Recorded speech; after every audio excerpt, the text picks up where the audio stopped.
Hi, my name is Solomiya Ivakhiv. I'm a violinist, head of strings, and associate professor of violin and viola at the University of Connecticut.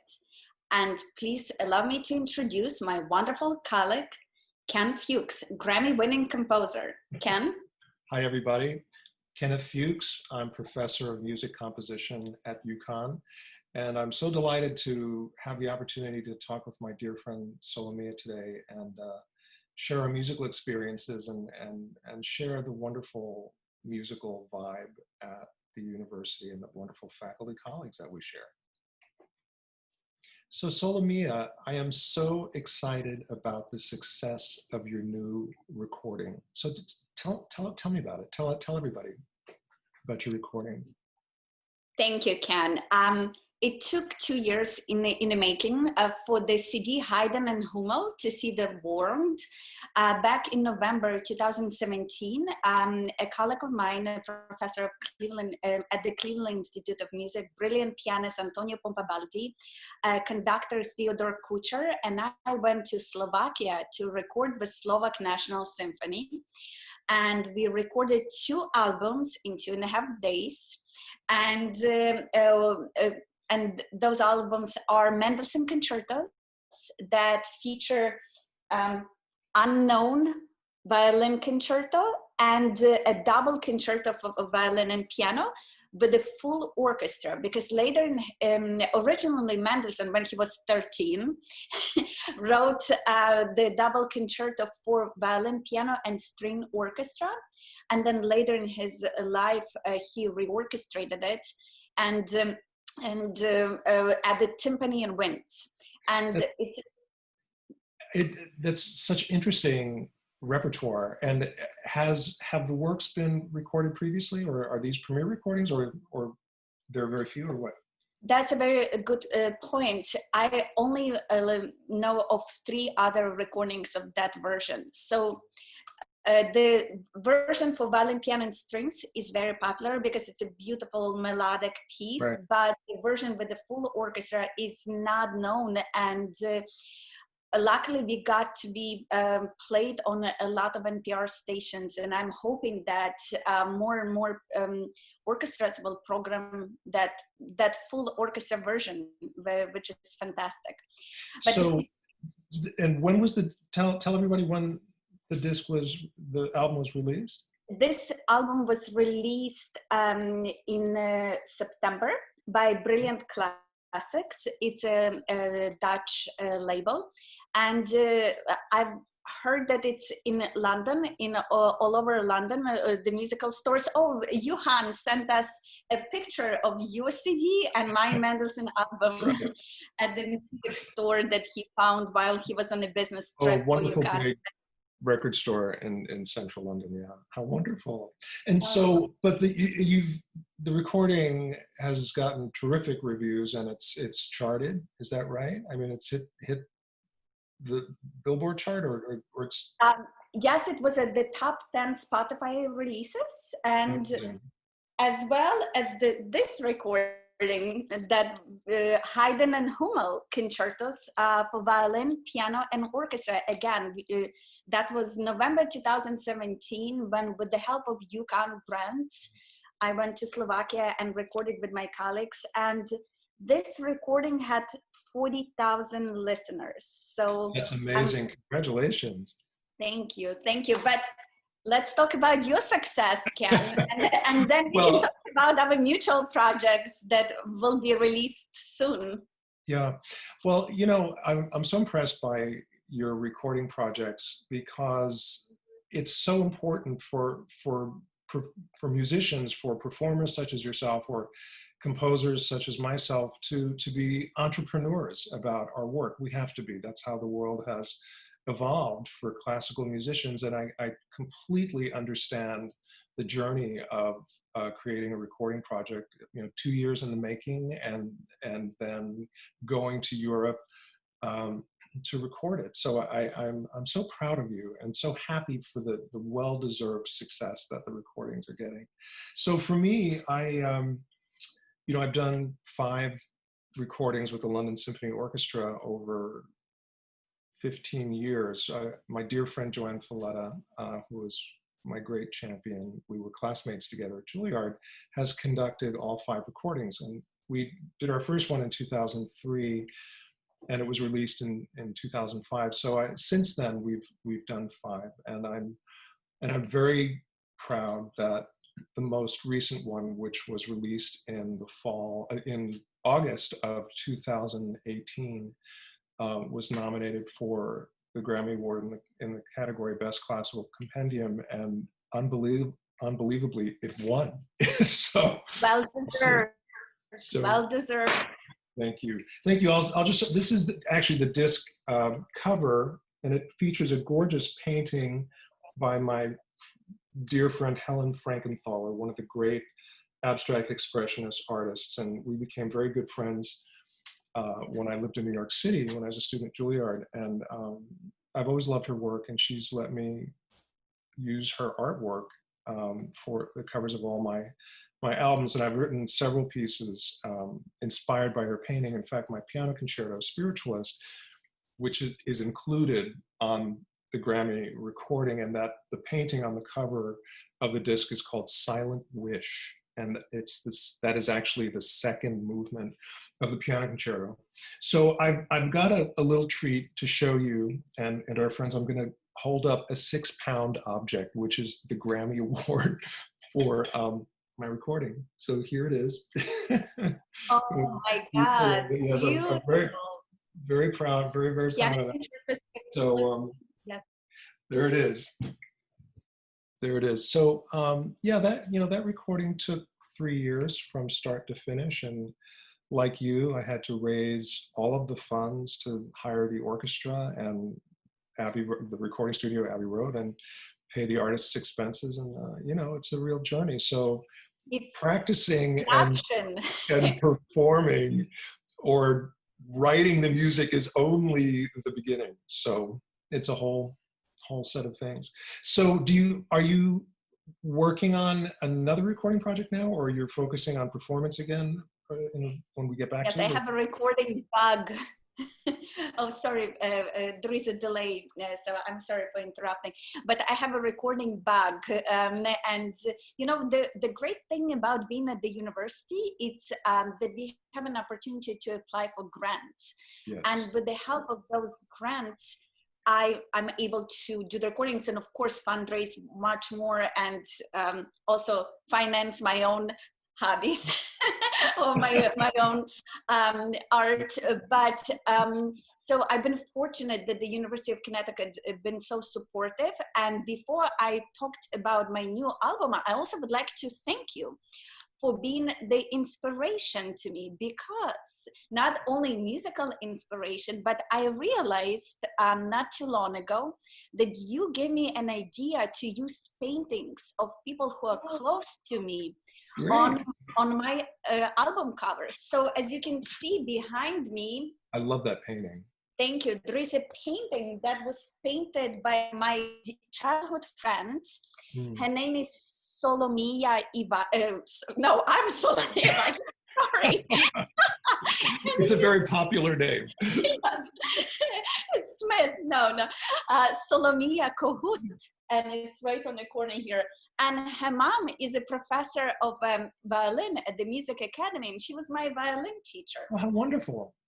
So when my first CD was about to come out, and I had to think about the brochure and booklet, you gave me the idea, and I don't think I ever thank you. So I'm sorry for the delay, but thank you very much for inspiring me to use to put on a cover things that are important and to me. And my Haydn and Hummel CD has a piece of it's a small part of the painting by another friend of mine, Mikhailo Raj, and our next CD that will have Your American Rhapsody on it will feature a painting of Mikhailo Raj. Again, he's a very wonderful artist in Lviv, Ukraine, where I was born.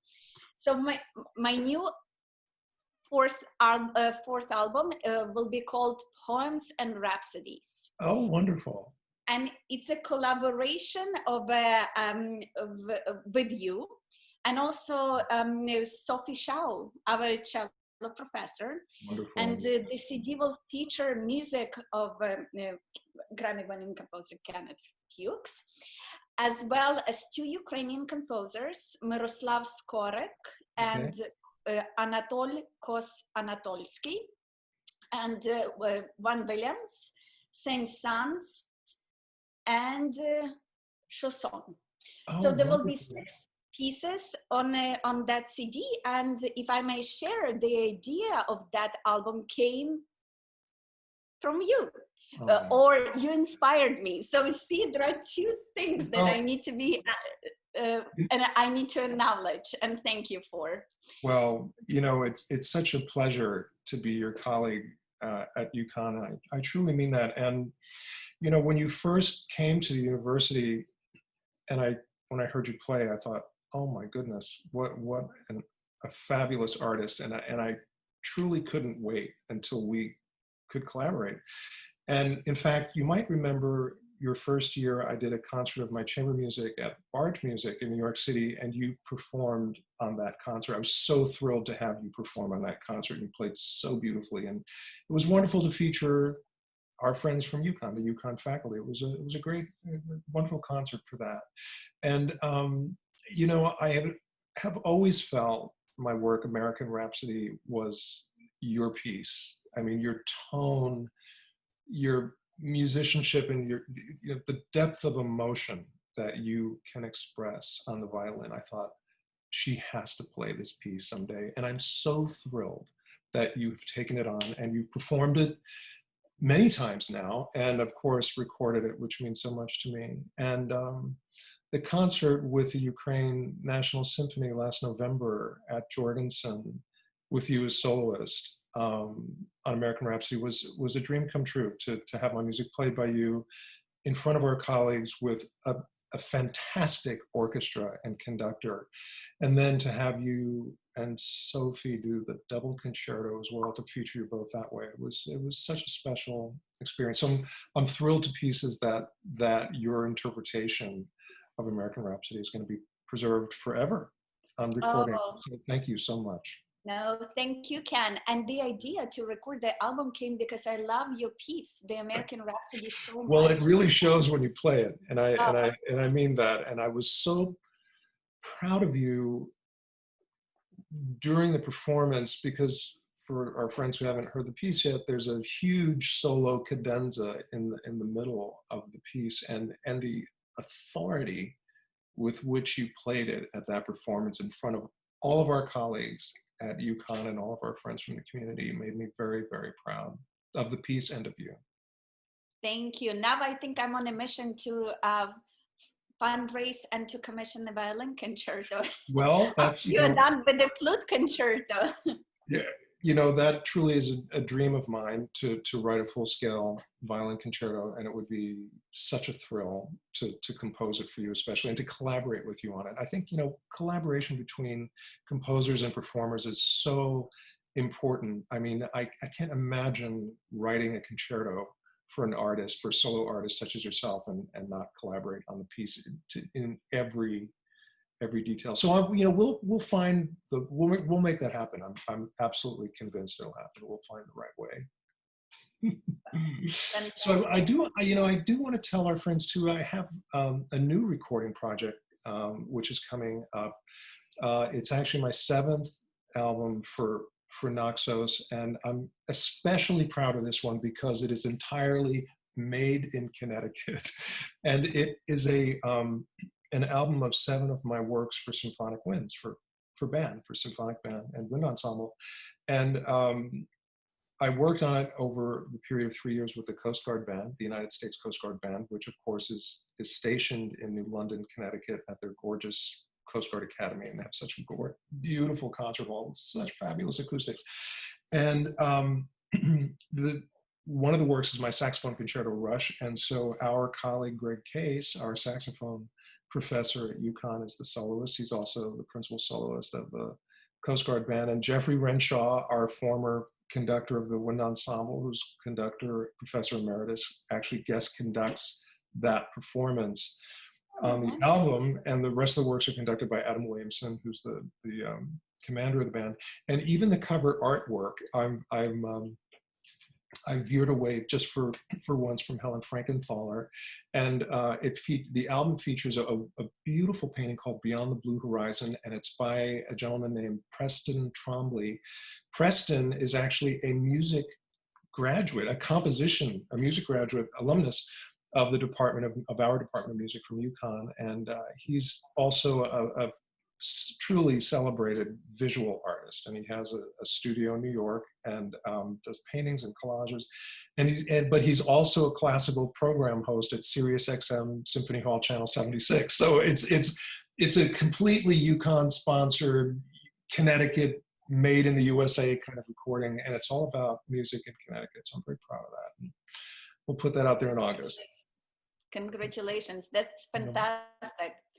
So Solomiya, I mean, for me, my daily schedule at home, to be honest, hasn't really changed that much during the pandemic. I mean, when I'm not at UConn teaching, I'm usually at home composing. That's pretty much what my life is like, and I love it.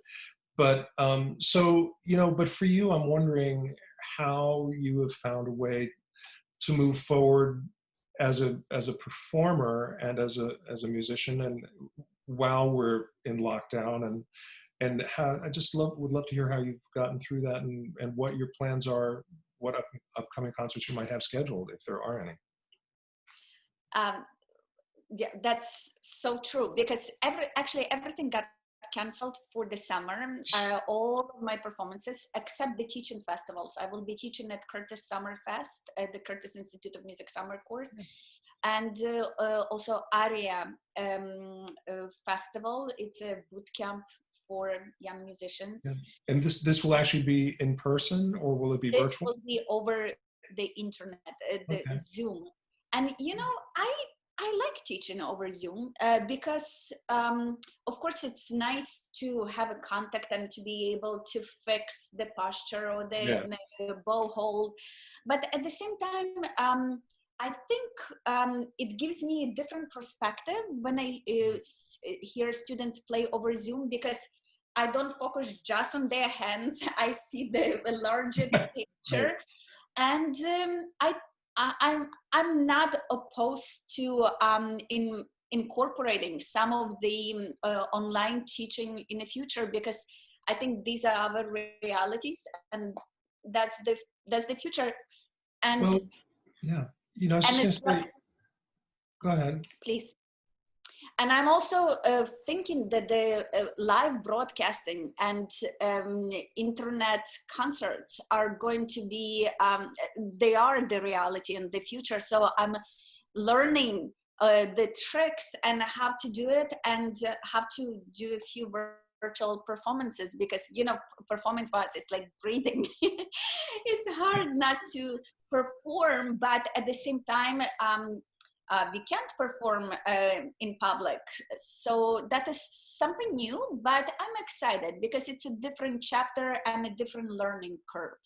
Well, you have such a wonderful and wonderfully talented group of lovely students, lovely people, and very talented violinists and string players in the department that you have cultivated. And I was so thrilled that one of your wonderful students, Christina Sack, who is such a superb violinist and also so dedicated to teaching. She actually was a visiting guest artist for 3 of my classes during the spring semester. After we started teaching online, I was teaching a class in arranging for music educators, and Christina came in and really led the 3 sessions on learning how to write for strings and what the technical possibilities are for all string instruments, but at the middle school and high school level, because the students in my class are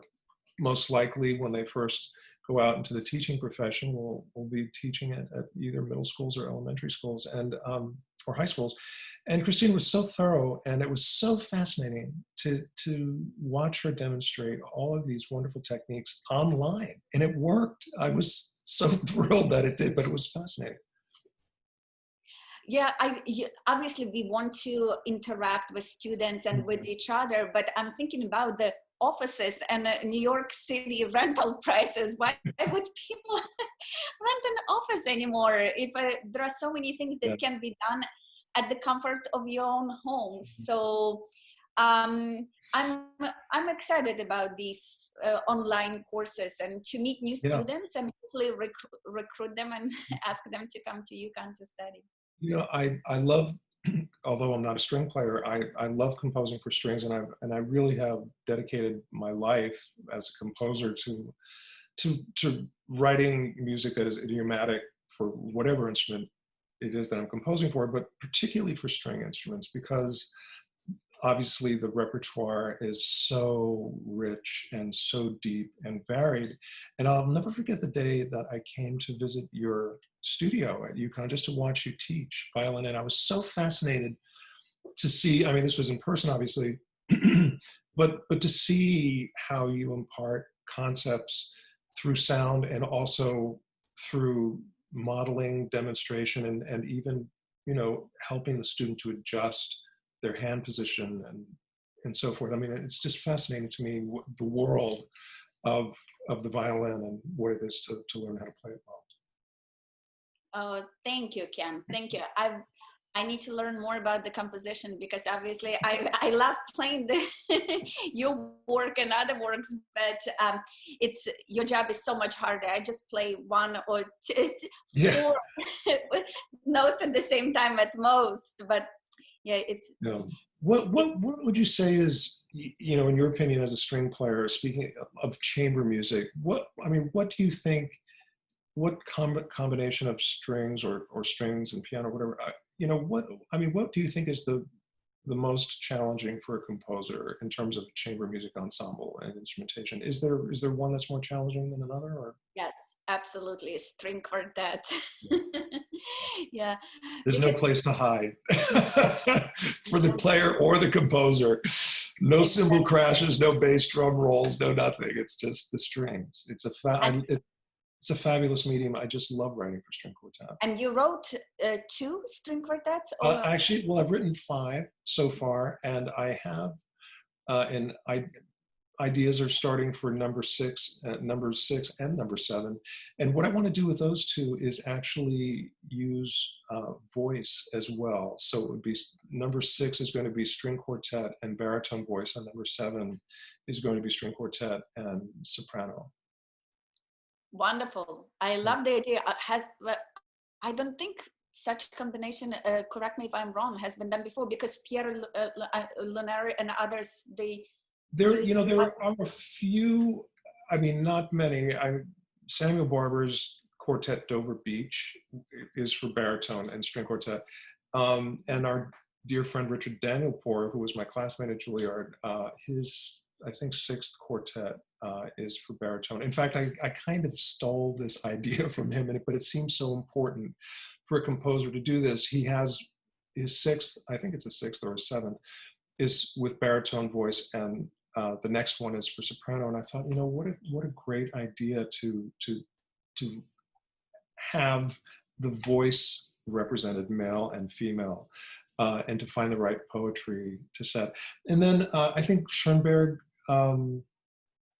I'm embarrassed I can't remember the number, but has soprano. But you're right. I mean, there are very few string quartets that have voice as solos, but it intrigues me, and I really am looking forward to doing that.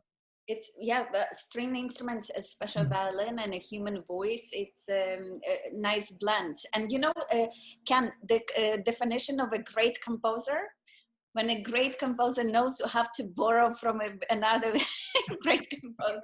So, as Bernstein said, if you're going to steal classy.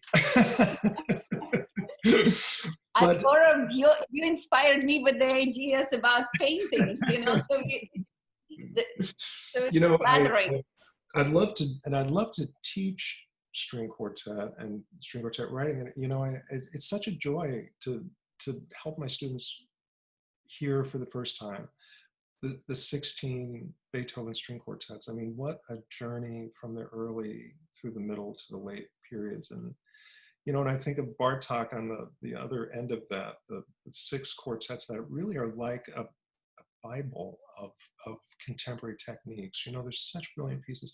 And everything in between, I mean, the WC and the Ravel and Shostakovich's 15 quartets. I mean, it's astonishing, the range of repertoire for string quartet.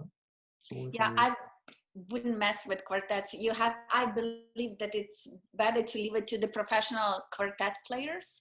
But at the same time, I feel weird because as a student, I was in a quartet and I was playing a lot of repertoire. But now as a professional, I'm mostly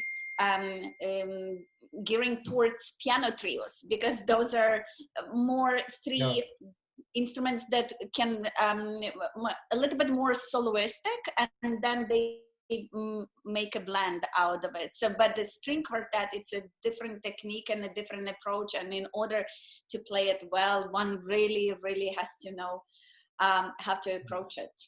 Well, I have one piano trio, violin, cello, and piano. It's called Falling Trio. It's 12 minutes. I hope that I can find a time for you and Sophie to perform it. I think it, like American Rhapsody, it's kind of a piece that you both would do really well together. And especially when I heard the double concerto performance, I thought, okay, we've got to make this happen.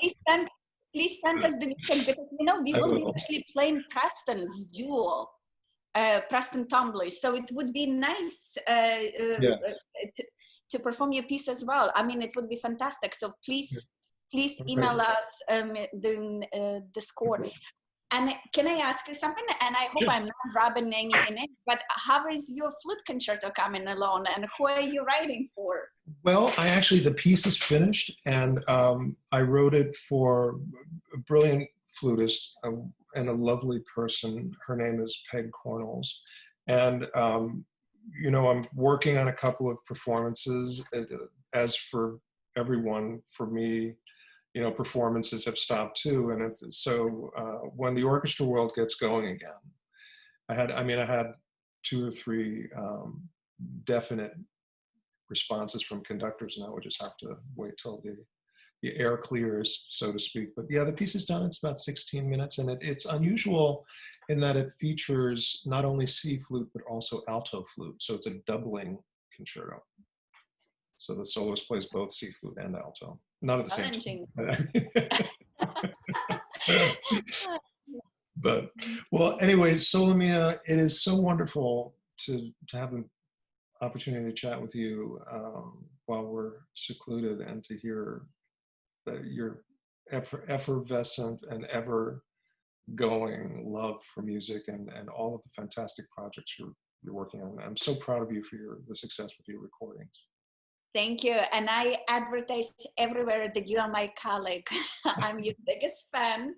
And I'm so thrilled that we got to see each other. So I'm looking forward to say hello in the hallway in September. Can't wait till the next downbeat, until the next time we take a bow together on stage. Looking forward to it. Thank you, All right. Ken. Talk to you soon. All my love. Bye.